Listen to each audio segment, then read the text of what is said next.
రైతు సోదరులకు నమస్కారం. ఈరోజు గుర్రంకొండలోని భాషా గారి ఫీల్డ్ విజిట్ చేయడం జరిగింది. ఆయన తోట నాటి 45 రోజులు దాటింది.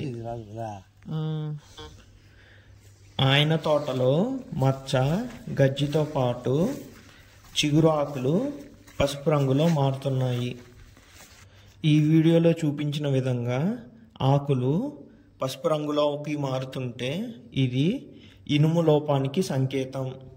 ఇనుము లోపం ఉన్నప్పుడు టమాటా మొక్కలో కొత్త ఆకులు పసుపు రంగులో మారుతాయి మరియు ఇంటర్వెనల్ క్లోరోసిస్ను మనం గమనించవచ్చు. మొక్క ఎదుగుదల ఆగిపోవడం, ఆకులు చిన్నగా మారడం, పూత రాలిపోవడం వంటి సమస్యలు వస్తాయి.